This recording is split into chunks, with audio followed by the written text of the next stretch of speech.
नमस्कार मित्रांनो, श्री स्वामी समर्थ.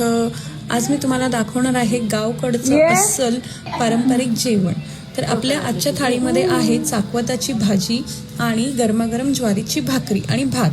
तर ही आहे चाकवताची भाजी. याला आपण व्यवस्थित साफ करून घेणार आहोत. चला तर मग चाकवताची भाजी आपण साफ करून घेऊया.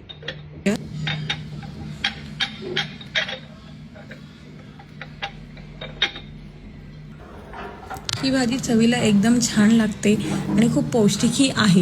ही भाजी निवडून झाली आहे. ही भाजी निवडून झाल्यानंतर ह्याला म्हणतात चनुला पावटा. तर ह्या चनुला पावटा आणि भाजी आपण स्वच्छ धुवून घेऊया. हे स्वच्छ धुवून घेतल्यानंतर आपण ह्याला छान बारीक असं कापूयात. पण हे लक्षात ठेवा की भाजी कापल्यानंतर कधीच धुवू नये. भाजी नेहमी कापायच्या आधी धुवायची.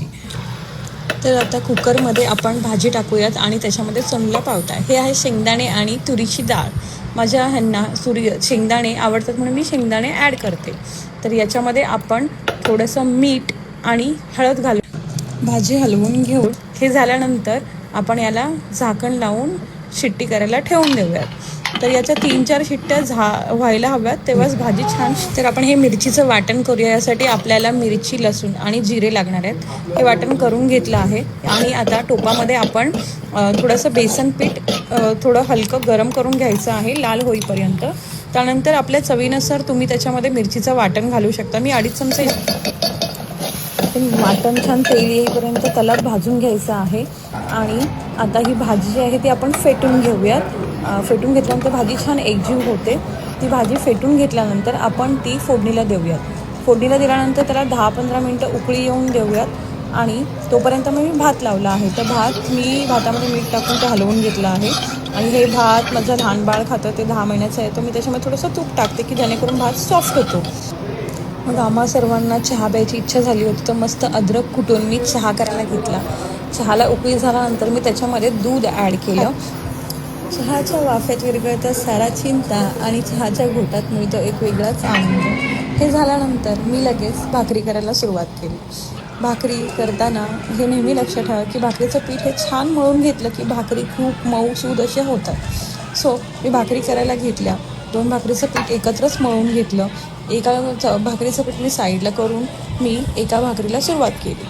तर भाकरी करत असताना माझी आजी नेहमी म्हणते भाकरी ही नेहमी ताटभर झाली पाहिजे की जेणेकरून माणसाचं पोट भरलं पाहिजे एका भाकरीमध्ये. असं नाही की छोट्या छोट्या भाकरी केल्यात. माझ्या आजीला ते अजिबात नाही आवडत. सो माझी ही भाकरी असते ती फुल ताट भरून असते. तुम्ही पाहालच आता. पीठ छान असं मळून घेतल्यानंतर मी भाकरीला सुरुवात केली आहे.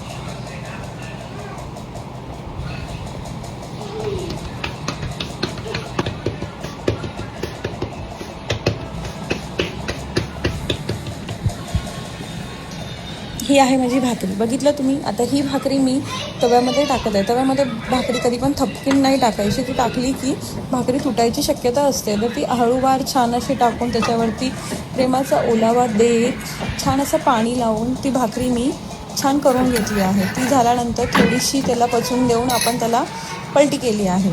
तर ही माझी भाकरी माझी आजी म्हणते की पहिली भाकरी तव्यात असताना दुसरी भाकरी ताटामध्ये तयार असायला हवी, तरच ती खरी सुगरण.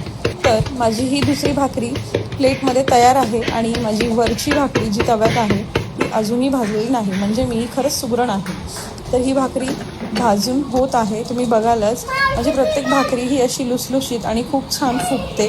हे मी तुम्हाला दाखवते. बघा, ही माझी पहिली भाकरी आहे जी खूप छान फुगली आहे आणि खूप चवीला छान लागतात भाकरी जेव्हा असं छान फुगतात. म्हणजेच तुम्ही भाकरी व्यवस्थित करत आहात हे त्याचं साईन आहे.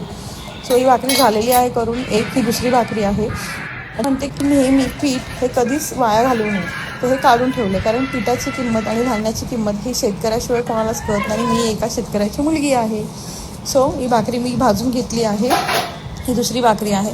तर भाकरी भाजून झाल्यानंतर आम्ही लगेच जेवायला बसणार आहोत कारण गरमागरम भाकरी आणि चाकवताची भाजी हा बेत खूपच छान आहे. अशा धकाधकीच्या जीवनामध्ये असं पौष्टिक जेवण खायला कोणाला नाही आवडणार. तर चला आता बघूयात. आपण आता प्लेट तयार करूयात.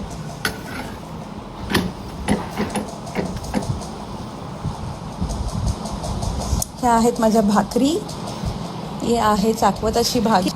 बघा त्याला किती छान कलर आला आहे. तुम्ही त्याच्यावरूनच त्याचा अंदाज लावू शकता की त्याची चव काय असेल. ही आहे डाळ जी रात्रीची राहिलेली आहे पण मला आवडते. हा आहे भात. तुम्ही बघू शकता भात हा पण किती छान मऊसूत झालेला आहे. भाकरीला जर असा पापुंजरा नाही आला तर ती सुगरणच काय. तर हे असं आपलं ताट तयार आहे. पण ताटामध्ये एका गोष्टीची कमी आहे, तो म्हणजे कांदा. तोही फोडून खाल्ल्याशिवाय गावरान गोष्टीला चव नसते. तर हे असं आपलं ताट तयार आहे. चला बघूया याची चव. ही आहे माझी बहीण कल्पना. आता ही चव सांगेल. ही आहे ना, हिला एवढी भूक लागली होती की खाता खाता चव सांगायचीच विसरली. नंतर हिने मला सांगितलं की जेवण खूपच छान झालं आहे. हा व्हिडिओ इथं संपत आहे. Thank you. Bye bye. Good night. Bye bye.